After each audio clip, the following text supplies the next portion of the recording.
नमस्कार दोस्तों, मैं हूं निधि और आज के वीडियो में हम लोग बात करेंगे कि कौन सी बड़ी गलती है जो स्टूडेंट करते हैं अपनी स्टडी खत्म करने के बाद और उस वजह से उनका पीआर डिले हो जाता है। तो अगर आप ऑस्ट्रेलिया में हैं या तो आने वाले हैं तो ये वीडियो आपकी लाइफ बदल देगा। तो चलिए शुरू करते हैं। तो सबसे पहली गलती है पढ़ाई के बाद सिर्फ पैसे पे फोकस करना। 90% ऑफ इंटरनेशनल स्टूडेंट करते हैं। जैसे उनकी स्टडी खत्म होती है, जैसे उनको टीआर मिलता है, उनका फुल टाइम वर्क राइट आता है, तो वो बस कहीं पे भी जॉब करना शुरू कर देते हैं। वेयर हाउस में, फैक्ट्री में, जो भी उनको जॉब मिलती है, फुल टाइम जॉब मिलती है, अच्छा पे दिखता है, वहां पे वो जॉब करना शुरू कर देते हैं। तो इसमें गलत क्या है? सबको पैसे चाहिए, राइट? पैसे तो चाहिए, पर आपको अपनी प्रायोरिटी डिसाइड करनी पड़ेगी। अगर आपको पीआर लेना है तो फिर आपको पैसे के पीछे नहीं भागना है, क्योंकि बहुत सारे लोगों से मैंने ये भी सुना है कि डिसेबिलिटी की जॉब या तो सिक्योरिटी की जॉब ऐसी कोई ढूंढ के वो करने लग जाते हैं, क्योंकि उसमें पैसे अच्छे होते हैं। तो जैसे उनका टीआर आता है वो ऐसे जॉब शुरू कर देते हैं। उसमें गलत कुछ नहीं है, सबको पैसे तो चाहिए। एक बार आपका पीआर आ गया फिर आप जो चाहे वो जॉब कर सकते हो, पर जब तक आपका पीआर नहीं आता है, प्रॉब्लम ये है कि लोग ऐसी normal ware house, factory job या तो लेबर जॉब करने के पीछे लगे रहते हैं और वो अपनी फील्ड जॉब नहीं ढूंढते, क्योंकि वो बिजी हो जाते। कई सारे लोग ऐसे भी होते हैं जो वीकेंड्स में भी जॉब करते हैं, वीकडेज में जॉब करते हैं, वीकेंड में दूसरी जॉब करते हैं, दो दो जॉब करते हैं एक दिन में, मॉर्निंग शिफ्ट, आफ्टरनून शिफ्ट। बहुत सारे लोग, क्योंकि पैसे चाहिए रहते हैं सबको। किसी की फैमिली कंडीशन इंडिया में कुछ ऐसी हो सकती है, कुछ भी एनी रीजन, पैसे के पीछे लगे रहते हैं और उनको टाइम ही नहीं मिलता फील्ड जॉब अप्लाई करने के लिए, या उसके लिए वो इनफ ट्राई नहीं करते। और फिर वो लोग सोचते हैं कि ऑस्ट्रेलिया में फील्ड जॉब इतनी इजीली नहीं मिलती। इजीली तो नहीं मिलती है, पर अगर आप ट्राई करो तो फील्ड जॉब मिलती है। बहुत सारे लोग हैं ऑस्ट्रेलिया में जो अपनी फील्ड जॉब करते हैं। दूसरी गलती है जो बहुत सारे लोग करते हैं, वो है कि रीजनल में नहीं जाना। बहुत सारे लोग ऐसा सोचते हैं कि रीजनल में जॉब नहीं है, वहां पे वो कैसे सर्वाइव कर पाएंगे। पर ये गलत माइंडसेट है, क्योंकि अगर आपको इनफ पॉइंट नहीं होते, मेलबर्न, सिडनी या ब्रिस्बेन, कोई भी सिटी में आप रहते हो, अगर आपके इनफ पॉइंट नहीं होते, अगर आपको लगता है कि आप इतने स्मार्ट इनफ नहीं हो कि मेलबर्न, सिडनी में रह के आप पीआर ले पाओगे, उसमें कोई बड़ी बात नहीं है, क्योंकि अभी पीआर डे बाय डे मुश्किल होता जा रहा है। तो अगर आप नहीं ले पा रहे हैं मेलबर्न, सिडनी, ब्रिस्बेन में, सो इट्स ओके। आप कोई भी रीजनल में जाके वहां जाके पीआर ले सकते हो। वहां पे बहुत सारे ऑप्शन होते हैं, वहां पे पीआर सिटीज के कंपैरिजन में बहुत इजी होता है। तो रीजनल में जाने से उनको डरना नहीं चाहिए, क्योंकि रीजनल में बहुत सारी अपॉर्चुनिटी, हम खुद भी रीजनल में जाके रह के आए, बहुत सारी अपॉर्चुनिटी है रीजनल में जॉब की। तो ये कोई डरने की बात नहीं है। कोई भी ऐसा नहीं है कि जो ट्राई करता है और उनको जॉब नहीं मिलती। 2 3 4 महीने मैक्सिमम, इतने में सबको कुछ ना कुछ तो मिल ही जाता है। टेम्पररी जब आप जाते हो तो कुछ ना कुछ कर सकते हो, उसके बाद फिर आप वहां पे भी जाके फोकस कर सकते हो कि अगर आपको फील्ड जॉब मिलती है तो बहुत ही बेस्ट है। क्योंकि अगर आपको रीजनल में जाके फील्ड जॉब मिलती है तो उससे अच्छा कुछ नहीं है। अगर रीजनल में आपको फील्ड जॉब मिलती है तो आपको पीआर पक्के ही पक्के, ऐसा आप समझ लो, क्योंकि रीजनल में वैसे भी आपको रीजनल के पॉइंट मिलते हैं और अगर आपकी जॉब भी अच्छी है फिर तो आपका पीआर पक्का ही है।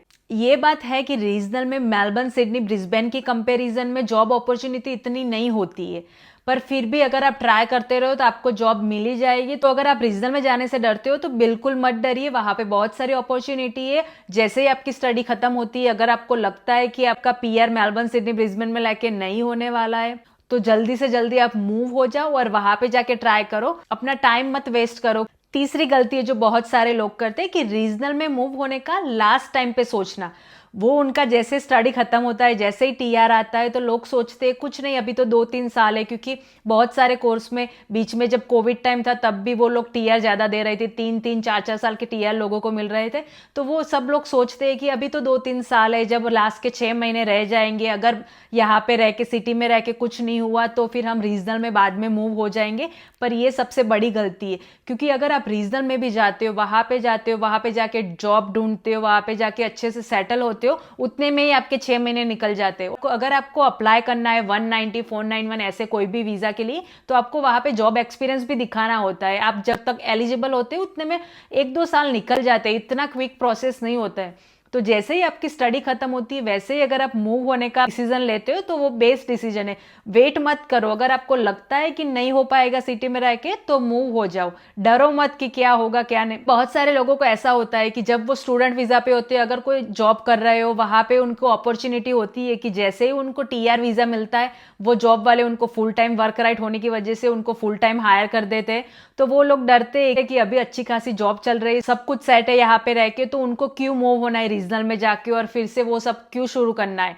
पर अगर आपको पीआर चाहिए तो आपको स्ट्रांग होके वो डिसीजन लेके जैसे ही स्टडी खत्म होती है तब आपको सोच लेना पड़ेगा कि आपका पीआर का क्या प्लान है। अगर आप लास्ट मिनट सोचोगे तो जब तक आप सोचोगे और मूव होगे आपके पास इतना इनफ टाइम नहीं होगा, और फिर लास्ट में आपको कोई भी वीजा अप्लाई करना पड़ेगा, क्योंकि फिर आपके पास टाइम नहीं होगा कि आपका वीजा अगर खत्म होने वाला है तो फिर आपको लास्ट मोमेंट कोई कुछ ना कुछ ऑप्शन ढूंढने पड़ते हैं और बहुत सारा फिर प्रेशर आ जाता है। अगर आपके पास इनफ टाइम है तो आप बहुत सारे ऑप्शन एक्सप्लोर कर सकते हो, अच्छे से जॉब ढूंढ सकते हो और अच्छे से अप्लाई कर सकते हो। चौथी मिस्टेक है जो भी बहुत सारे लोग सोचते हैं कि आप एजेंट को पैसे देके, बहुत सारे पैसे देके, क्योंकि हमारे इंडियंस की मेंटालिटी होती है कि पैसे देके सेटिंग होके सब कुछ हो जाएगा, पर पीआर खरीदी नहीं जा सकती। ऑस्ट्रेलिया में ऐसे पीआर खरीदी नहीं जा सकती और वो सबसे इनलीगल और रिस्की पाथवे है, तो उसमें कभी भी मत फंसो कि मैं इनफ पैसे कमा लेता हूँ, पैसे से सब कुछ हो जाएगा।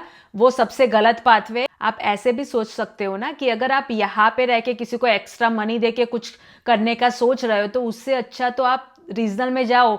चलो आप मान रहे हो कि आपको वहां पे जॉब नहीं मिलेगी, तो अगर आपको जॉब नहीं मिली फिर भी यहाँ पे पैसे देने से तो अच्छा है वो पैसे आप घर पे बैठ के वो पैसे यूज करो।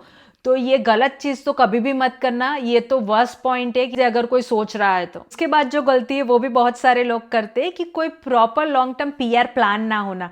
जैसे स्टूडेंट वीजा खत्म होते टीआर आता है, सोचते हैं कि तो बहुत सारा टाइम है, बाद में देख लेंगे क्या होता है। लेकिन माइग्रेशन सिस्टम ऐसा नहीं है। अगर आपको पीआर चाहिए तो आपका ऑक्यूपेशन, आपका कोर्स, आपका स्किल असेसमेंट, आपका फील्ड एक्सपीरियंस, आपका स्कोर, सब कुछ प्लानिंग करनी पड़ती है। लास्ट टाइम वाला गेम नहीं है कि आपको लास्ट 2 3 6 महीने मिलते हैं उसमें आप सब कुछ कर लोगे।